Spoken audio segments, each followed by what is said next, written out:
Hey, what's up, Northeast? I'm here with Mike and Melody, and this is our new Northeast team as it is today. So Melody is our brand new kid. No, my God. No, she's not. I am not the kid. No, she's not. No. That's wrong.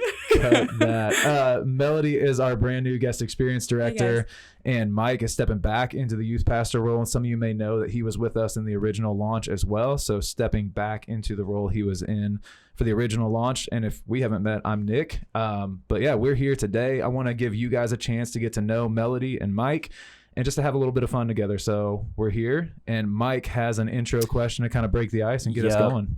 Yep. So, I don't know why I always turn to like hypothetical fights. That's probably not like a healthy. I don't know if there's like there's a thing in there somewhere. Subconscious. There's a thing. There. But the question that came to mind is: would you rather fight a gaggle of geese, or I don't know what you call a group of squirrels? A herd. A herd. I'm gonna call it a herd. A herd. Because I like the imagery of a herd of like a stampede of squirrels. A school of squirrels. Would you? I like that better. Okay. Would you rather fight a gaggle of geese or a school of squirrels, with the stipulation that you only have to fight as many as fit in one Toyota Camry? Okay. So however many squirrels or geese that is. Okay. So that feels like what? I'm trying to calculate the volume of 10 geese. It's minimum. Yeah, it depends on how much you're trying. They're fluffy though. They're all feathers. They can pack in there. I was about to say like that's at least 15 to 20. Okay. You're probably 15 to 20 geese versus like a lot of squirrel. That's minimum 300 squirrels. Minimum. Probably. I'm still scared of the geese. And go ahead. I mean, I would love to hear your line of reasoning because I disagree. Okay. Well, honestly, Alfred Hitchcock comes to mind. Like the movie classically is birds. It's not squirrels.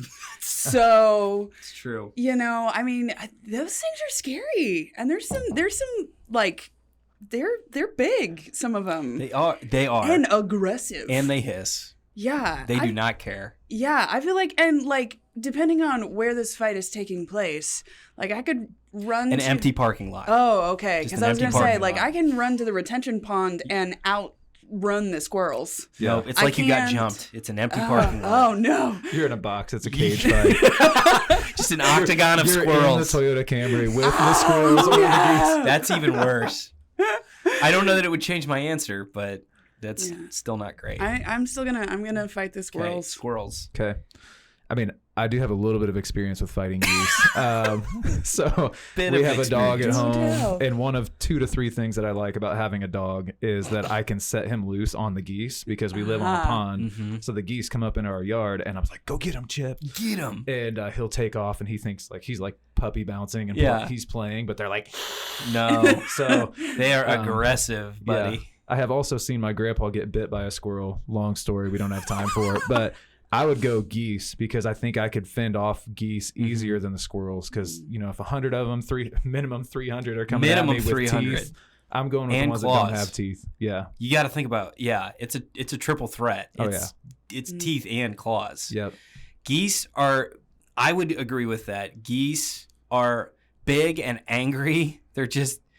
Yeah, it's like Satan in feather form, but also they don't have teeth. So, like, what are they going to do? Nibble you? Right.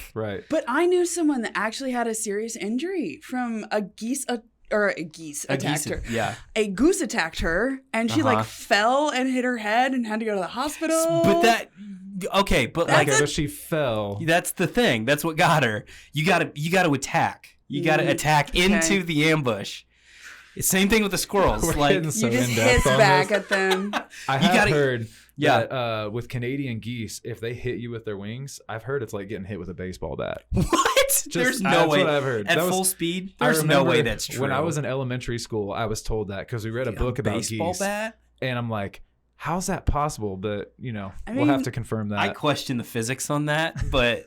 Right. I will choose to believe you. Yeah. Think of the muscle strength. Think of how hard they fly. I'm not saying it won't be a rough fight. I'm just saying I think It's a bigger target. That's the thing. There's less targets and they're bigger. Yep. So like, and that long neck, if you start judo chopping, like that's a pretty big area to attack. Whereas like squirrel, honestly, one of my worst fears is like a squirrel gets like in my shirt or something. It's one of your worst fears. It's probably one of my worst fears. You have nightmares about.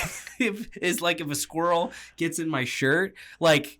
And it's angry at me, and let's just assume they're all angry at you. Gosh, yeah. Like it's not like some of them are hanging back and just waiting. Like they're all angry at you. There's some kind of reason those things are on attack. They have jumped you in an empty parking lot. There's a reason. In your Toyota. And let's just say they've rolled up to the parking lot in a Toyota.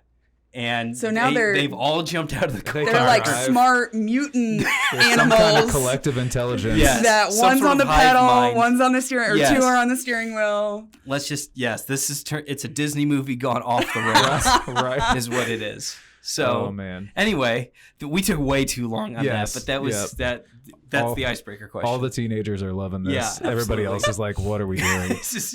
So great. Exactly. Awesome. Hey, well, like tell me a little bit. Melody, tell me a little bit about you, like your story, how you came to Traders Point, and like now how you got to Northeast. Sure. So I am townie, born and bred Indianapolis. So grew up Northeast side. So special place in my heart for this side of the city.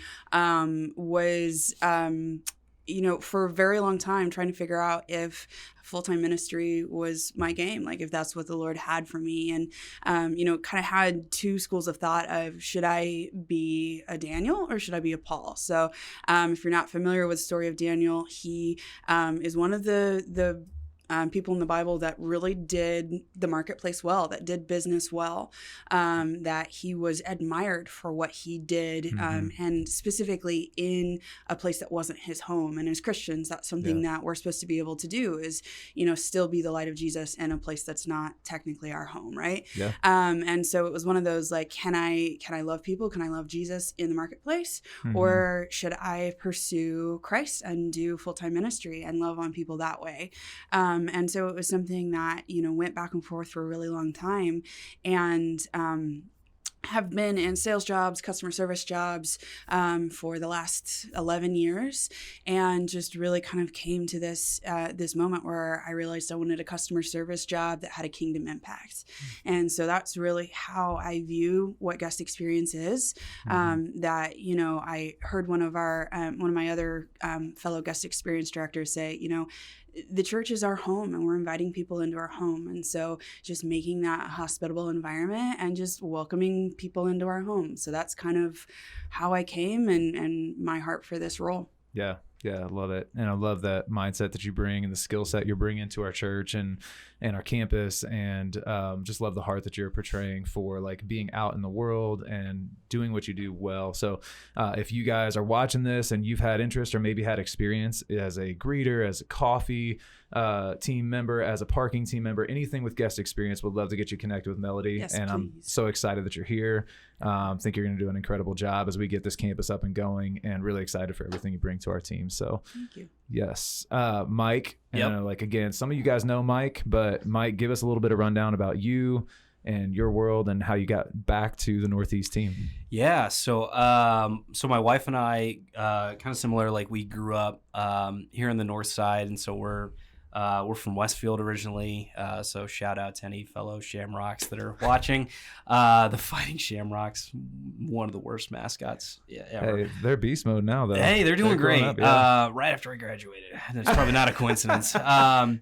But yeah, grew up on this side of town, and so originally went to Purdue, graduated with a political science degree, and so was in politics actually for a little while downtown, and kind of in the midst of that was volunteering with an organization called Young Life that does kind of outreach with teenagers, and honestly, that was like my first kind of experience like working with teenagers. And it just quickly became like the best part of my week. And so really just started praying and just asking God, like, hey, God, is this like something that you want me to pursue full time?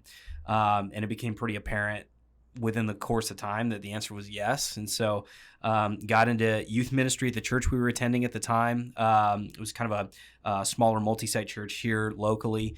And then kind of but I had always been familiar with Traders Point, had always really admired Traders Point, and just the way they did things I thought was it was just really great. And so it kind of like admired from afar for a while.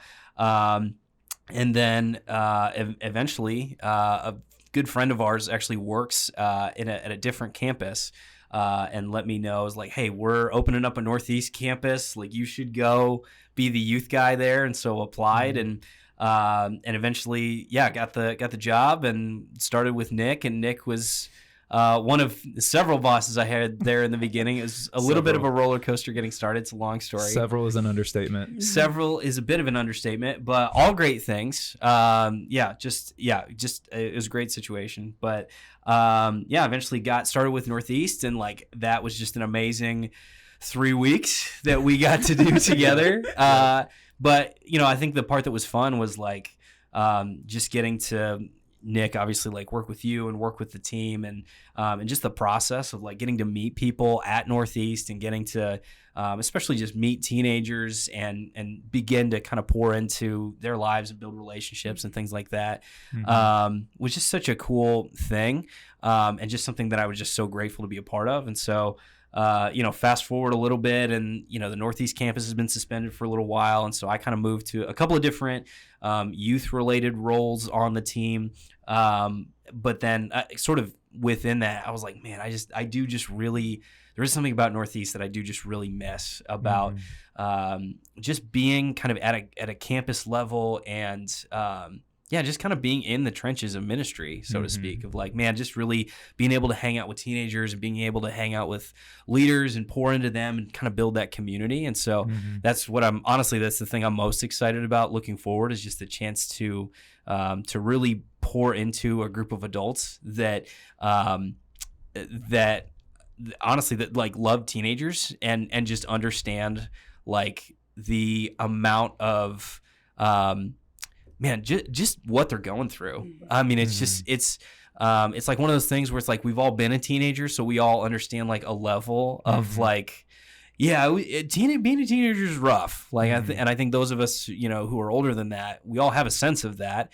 But man, this generation is also it's facing things that we've never faced before, on a level to which like we haven't necessarily experienced before. And so if you're an adult who you're like, I think maybe I like teenagers, but they also terrify me just a little bit, just know that that's okay. Like, honestly, we're not looking for cool adults. We're really not. Like, which should be an encouragement, because I am not a particularly cool adult. Same. But I do really care about teenagers, and I care about having a hand in like shaping this generation into a generation that's passionate about following Jesus. And so if you're an adult who you're like, hey, I really want to make an impact on the next generation, let's talk. Yeah, I love that. And you guys you'll love working with Mike. If that's you and you're thinking about it, Mike does a great job. And just to like affirm you a little bit, just like, I'm so excited that you're here, back a part of the team, and the number of skills and different like ninja things that Mike brings is insane. Like the fact that we're here in this room,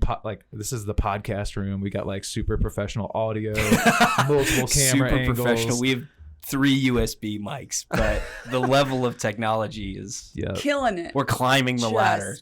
But man, so excited to have you back on the team. Just the energy you bring and the way that you love people. And again, if you are interested in helping to shape the next generation, like Mike said, reach out to Mike. Mike would be great to work with. A lot of fun. And I don't know if you know this or not, we are going to be launching out of essentially a middle school, a 5th through 8th grade facility. And so we're literally like launching in a mission field for teenagers. So if you want to be kind of on the front lines of reaching people who are not connected to churches, disconnected from Jesus, like this is an incredible opportunity to be in a ministry that is primed and poised to reach people in this part of the city who don't know Jesus. So reach out to Mike if that interests you. And there's just some incredible opportunities ahead. So I think we have just like a few more minutes, and I know this is about you guys, but just so you guys know a little bit of our heart, going into this, like we all live in Indy, from Indy, like we love this city, and we are here. We're launching this campus. We're willing to do what it takes to do this crazy thing called a campus launch, because there are people in this city who don't know Jesus, and whether they're adults or teenagers or kids. And I know a lot of you guys watching this video have little runts running around the house right now like I do. No matter what stage of life we're in, this city has so many people who need Jesus, and there's so much hurt and brokenness and just need around us. And so we're launching this campus on the Northeast side because we want to see people who don't know Jesus come to know him, have the help, have the hope that only he can bring. And so if you want to be a part of that with us, let us know. We'd love to get you connected with Melody or Mike or me, or whoever's going to be leading the team that you might be a part of, or we'd love to just have a conversation and get to know you better. So let us know, and we're here for you guys, and we're so excited for this fall and the launch of the Northeast campus. Good being with you guys. We'll see you.